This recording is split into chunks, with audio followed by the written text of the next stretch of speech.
পরগনা জেলা স্বাস্থ্য দপ্তর একটা বিশেষ পরিকল্পনার মাধ্যমে পতঙ্গ বাহিত রোগের সদুত্তর দিচ্ছে। আমরা গ্রামে গ্রামে অ্যাওয়ারনেস করি, গ্রামে গ্রামে আমরা যা যা করি সেই সমস্ত কাজ একেবারে স্টেট লেভেল পর্যন্ত মনিটরিং হচ্ছে। কারণ তারা জানে যে স্বাস্থ্য ভবনের ওই শুধু সরকারি দপ্তরে বা হসপিটালে বসে প্রতিরোধ সম্ভব নয়, তার আগে থেকে প্রতিরোধ করতে হবে। ফিল্ডে আমাদের কি কি কাজ করতে হবে, তাহলে রোগ কম হবে, এই পরিকল্পনা সেখানে হয়েছে। সেটার পুরো একটা বিশ্লেষণ আমরা পিপিটির মাধ্যমে দেখাবার চেষ্টা করব।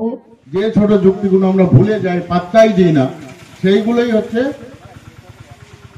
মৃত্যুর কাছে ঠেলে দিচ্ছে। সেই ছোট ছোট যুক্তিগুলোকে আমরা এক জায়গায় করেছি। নাম্বার 1, এডিস মশা, ডেঙ্গু রোগ ছড়ায়। একবার ছবিতে দেখে নিন, বাঘের মতো ডোরা ডোরা দাগ থাকবে। এ মানুষ যেখানে বসবাস করবে তার আশেপাশে ছোট ছোট জায়গায় অল্প বিশিষ্ট জলের মধ্যে এর বংশ বিস্তার। কিভাবে বংশ বিস্তার করে, কোন কোন জায়গায় বংশ বিস্তার করে, অনেক প্রশ্ন রয়েছে। ছোট ছোট এমন এমন বিষয় এখানে তুলে ধরা হয়েছে, অনেকে পাত্তাই দেবেন না, অথচ তার বিস্তার আছে। মশার জীবন চক্র। একটা মশা আর একটা নতুন মশা তৈরি করতে সময় লাগে 7 দিন। ছবিতে দেখানো আছে যে মশা কোথায় ডিম পেড়েছে, কিভাবে লার্ভা হচ্ছে। এখন মশাই আমাদের যন্ত্রণার কারণ, মশার ধ্বংসের পদ্ধতি কি আছে, কিভাবে মশা মারা যায়। স্প্রে করে মশা মারা যায়, ধোঁয়া লাগিয়ে মশা মারা যায় না, সে উড়ে পালিয়ে যায়, আমাকে ছেড়ে দিয়ে অন্যকে কামড়ায়। মশাকে মারতে হলে স্বাস্থ্য দপ্তরের পরিকল্পনা হলো এর যেখানে বংশ বিস্তার সেখানে ধ্বংস করতে হবে। যেখানে ডিম পাড়ছে, ডিম পাড়ার জায়গা নষ্ট করতে হবে, তাহলে মশা মরবে। মশা জন্মাতে পারবে না, বংশে মূল হবে। এখন কোথায় কোথায় মশা ডিম পাড়ে, ফরেস্ট লাইট, ওর সাথে অ্যাটাচ ভিডিও রয়েছে। ছোট্ট চিত্র, তার ভিতরে জল, এডিসের আসল ঠিকানা।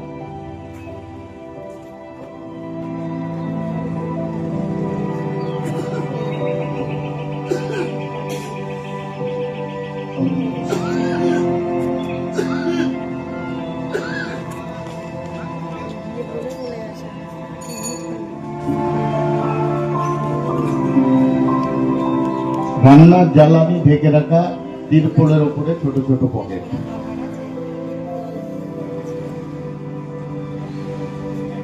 একটা আম গাছের গোড়ায় শিকড়ের ছোট্ট গর্তে এডিসের সন্ধান। তারপরে কন্টেনার, কত রকম কন্টেনারে লার্ভা থাকে, মুখে বলছি না, সব কন্টেনার আমরা চিনি। তাকে কোন কন্টেনার বলে, কোনটা বইয়ের কোনটা চায়ের কাপ বলে, আর কোনটা বাইরে পড়ে থাকে, দেখলেই বুঝতে পারবে যে আমাদের বাড়ির চারিপাশে আছে কি নেই। যদি থাকে সরাতে হবে। কন্টেনার দেখেছেন তো, আবেগ সব আলাদা আলাদা সব রয়েছে। এই সমস্ত জায়গায় কিন্তু এরা বংশ বিস্তার করে। আমরা যদি গ্রাম থেকে এগুলোকে যদি চির নির্মূল করে দিতে পারি, আমাদের এইটা থেকে অন্তত আমাদের স্বস্তি।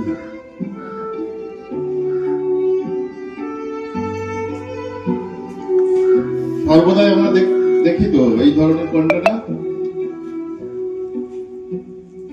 বাইরে থেকে ছবি নেয় না, সবই এলাকার ছবি।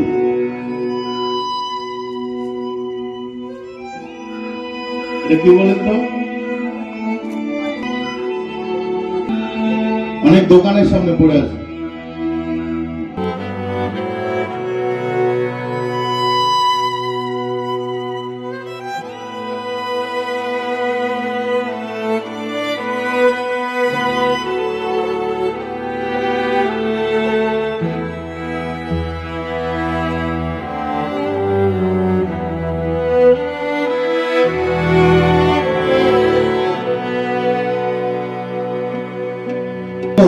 কচু গাছে কিভাবে লাগায়।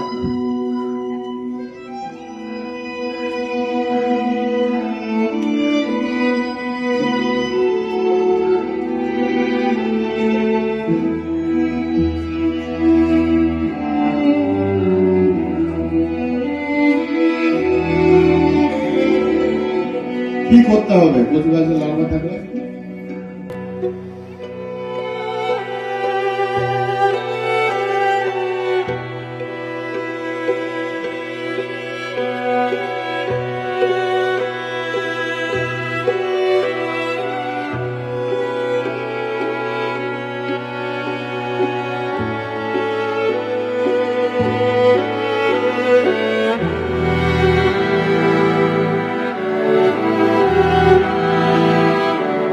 যদি আপনাদের আগ্রহ থাকে সত্যি দেখুন যে এই মাত্র একটা জলের পোকা সে কি করে প্রাণ কেড়ে নিচ্ছে।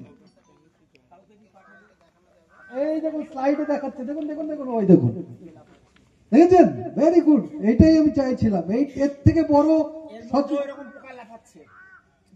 সচেতন মানুষকে, মানে আপনি সবচেয়ে বেশি সচেতন হবেন এইটাতে, যে এইটা হলো আমাদের শত্রু, শত্রুকে চেনা। 2 নম্বর যেটা আমি, যেটা আইসিডিএস এর সুপারভাইজার দিদিমণি আছে, ওনাকে যেটা অনুরোধ করছিলাম, যে আমাদের তো আইসিডিএস সেন্টারে মাদার্স মিটিং হয়, মানে মায়েদের নিয়ে ওনারা বসেন, তো সেখানে যদি আরেকটু 2-4 জন লোক জড়ো করে আমরা যদি এরকম লার্ভা দেখাতে পারি, ঠিক এই কথাগুলো যদি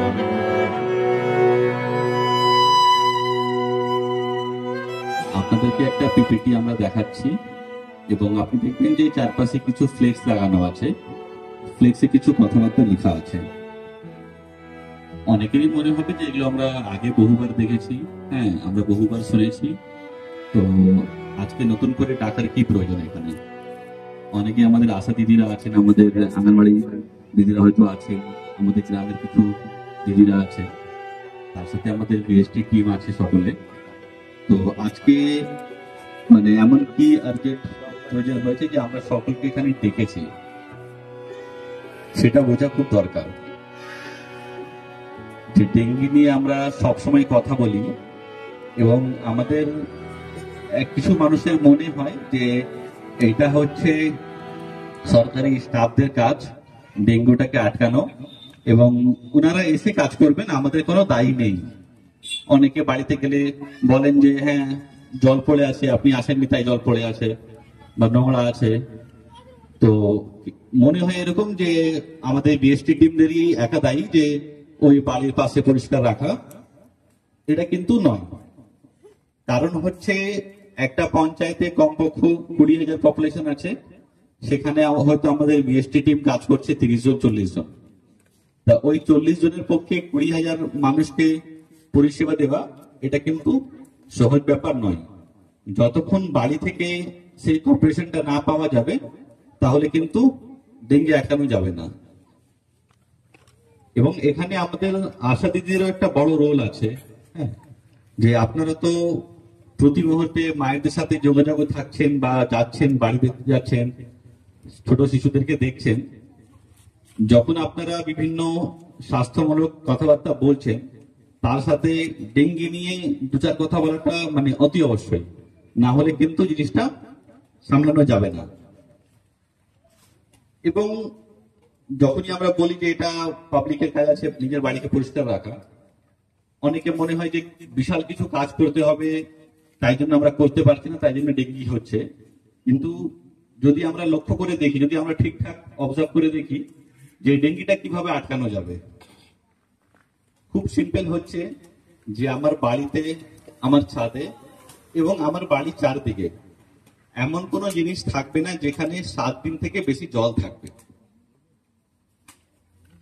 যেখানে 7 দিন থেকে বেশি জল রাখবো না, সেটা আমার যদি মানে ইউজ করা জল হয় বা কোনো কারণে পড়ে থাকে, আমরা বাড়ি থেকে বাইরে একটু ঘুরে দেখে নেবো, 5 মিনিটে মনে হয় কাজ। যদি আমরা দেখি যে আশেপাশে জল আছে কিনা, তাহলে কিন্তু ডেঙ্গি আটকানো যাবে।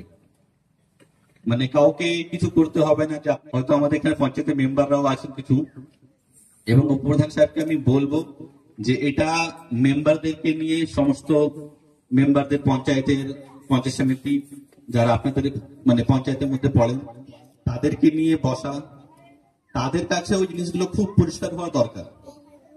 হ্যাঁ, অনেকে হয়তো প্রথমবার মেম্বার হয়েছেন, ঠিক জানা থাকে না, আমরাও জানতাম না, একসময় শিখেছি। সুতরাং শিখে নিতে হবে এবং পাবলিককে এটা বুঝিয়ে বলতে হবে যে কি করণীয় পাবলিকের। আর আমরা এমন কোনো কাজ কোনো পাবলিককে করতে বলছি না যেটা ওনার পক্ষে করা সম্ভব না। আমার বাড়িটা পরিষ্কার রাখার দায়িত্ব তো আমারই, অন্য কেউ এসে কে পরিষ্কার করে দেবে? করে দেবে না। আর সব থেকে বড় জিনিস, যদি কারোর ডেঙ্গি হয়, ওই ডেঙ্গিটা কিন্তু উপপ্রধান সাহেবকে হবে না। কাকে হবে ডেঙ্গি কামড়ালে? যে বাড়িতে থাকছে, যে পাশের বাড়িতে থাকছে তাদেরই কামড়াবে মশা। ওই মশা কিন্তু এখান থেকে পঞ্চায়েতে বা ব্লক অফিসে যাবে না।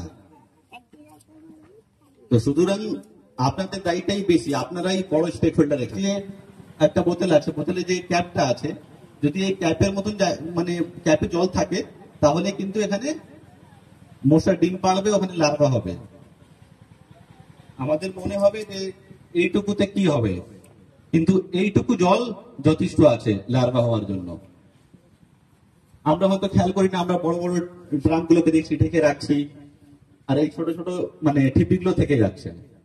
আমরা এরকম বহু বাড়িতে গিয়ে দেখেছি ছাদে উপরে একটা প্লাস্টিকের কিছু ফেলা আছে, চায়ের কাপ বা কিছু, ওটাতে জল পড়ে আছে। বা আমরা হয়তো ডাব খেয়েছি, ডাবের এটা ফেলে দিয়েছি সাইডে, ওর মধ্যে এইটুকু জল আছে, ওখানে লার্ভা আছে। কারণ আমরা যদি ওটাকে আটকাতে চাই, আমাদেরকে কিন্তু মানে অ্যাডাল্ট মশা হওয়ার আগে আটকাতে হবে। একবার যদি মশা হয়ে যায়, কামড়ে দেয়, তারপরে কিন্তু ওকে আটকাতে পারবো না। সুতরাং সবাইকে বারংবার বলা, অ্যাওয়ারনেস ছাড়া কিন্তু অন্য কোনো পদ্ধতি নেই। যদি আমরা জাস্ট জানতে পারি যে কিভাবে মশা হয়, কোথায় হতে পারে, আর আমাকে কি করতে হবে, তাহলে কিন্তু ফলো করা খুবই সহজ।